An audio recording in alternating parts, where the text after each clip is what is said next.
Welcome to Board Game Empire. Today we're going to do a review of Ascension Curse of the Golden Isles. This is a great thematic pirate-themed game. It's a card drafting. You'll be attacking monsters, obtaining more cards, and your hand limit is pretty much 5. As you finish each turn, you discard your hand and obtain a new hand size of 5.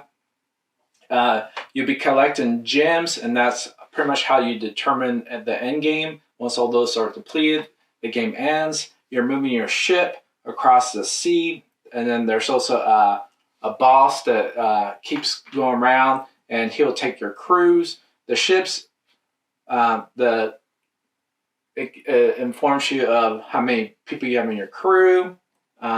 There's 2 ways to pretty much score points, either through the gems or the bottom left of the card that you'll be obtaining. So pretty much very thematic game. Oh, and then you also be able to obtain these that get placed each time someone defeats a monster or gets a card. And these are 2 points at the end of the game. So many different ways to score points. This is actually the one we enjoy the most out of all the Ascension games we played, because there's actually more rules and more options that you're able to do. And so really great game. We're just going to jump right into the review. So what do you think about the rules?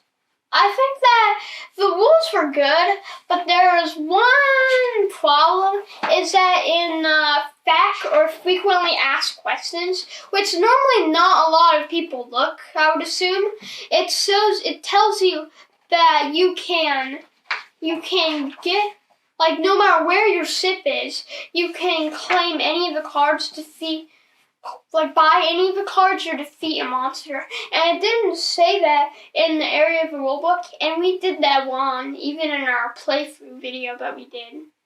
So I would give the rulebooks like a 4 out of 5. I agree.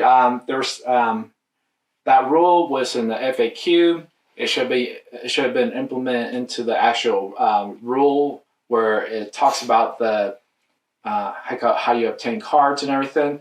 And so I would give it 4 out of 5.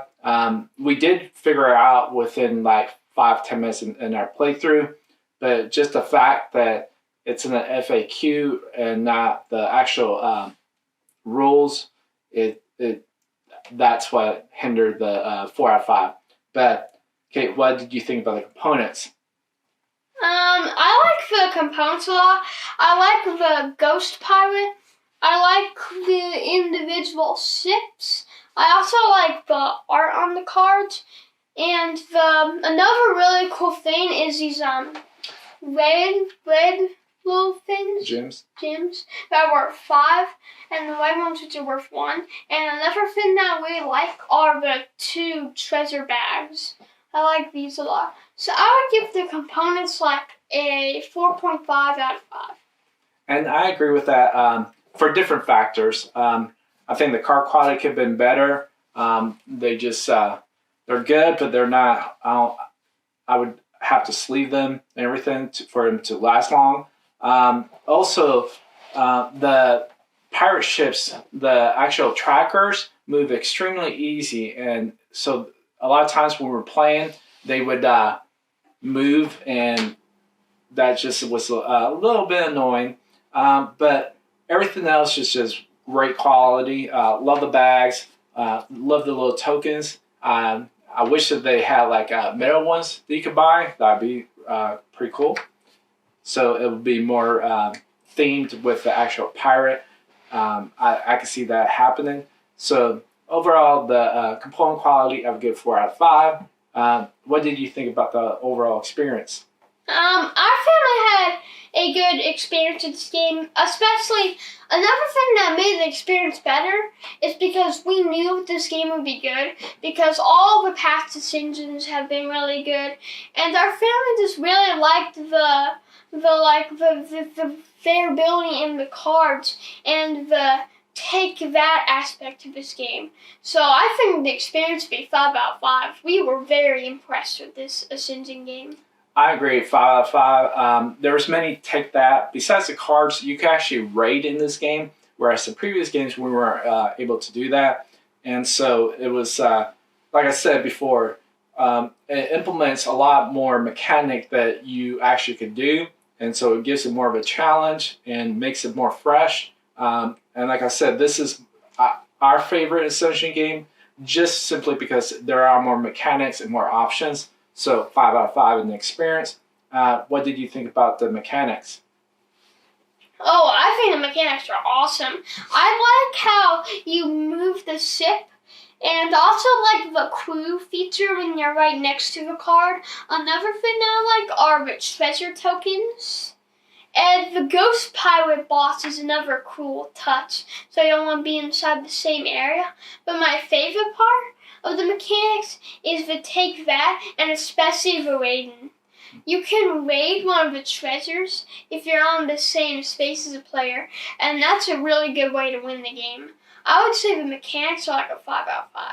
I agree, 5 out of 5. My wife pretty much, she took advantage of the raid thing, and she was also able to obtain cards that make her, once she raided, move far away where we couldn't raid, and so she kind of like raided and ran, and so, or took off on her boat, or ship. But yeah, she took full advantage of that, and I tried to raid her several times, did like twice in the playthrough, but she was able to outmaneuver me in the ships. So, but yeah, this is cool mechanics. Love the new mechanics they added.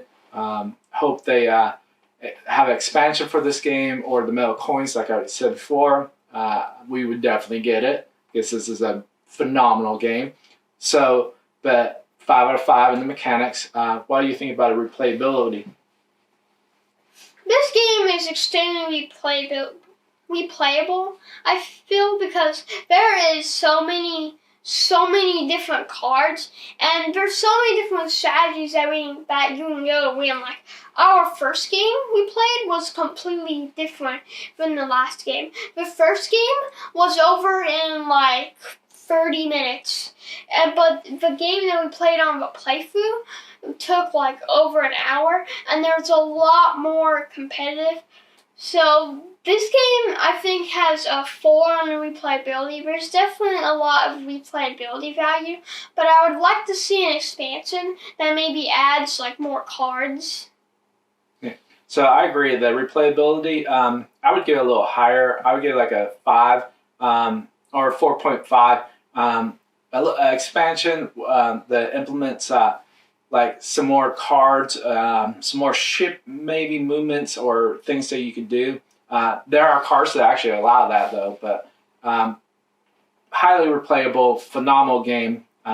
Really enjoy the replay, and we played twice. We'll be playing this quite a bit because this is our favorite Ascension game now. So what do you think about the overall total? This game, between the mechanics, the components, the take that, and all the different cards, this game is easily a 5 out of 5. This is the first game that all 3 of us played, and this game was really fun. And this is definitely the Ascension game that we were the most impressed with. This is definitely, if you like these type of take that Ascension games, and you like those type games, this is a must for your collection. So for me, it's a 5 out of 5. I agree. This is the best one of all the Ascensions, 5 out of 5. This is probably one of the best card drafting games we've actually played. It's just so much fun and so many options, and we have a blast playing this. Like, it's a really good game. If you're looking for a card drafting game and you like kind of a point salad type game, with some different mechanics that you don't see in a lot of games, this is definitely the game to get. And so I'm going to have a link of where to buy the game. If you like this video, please like, subscribe. If you play this game, leave a comment and tell me what you thought about it. My social media is down below in the description, and we'll see you in the next video. Bye!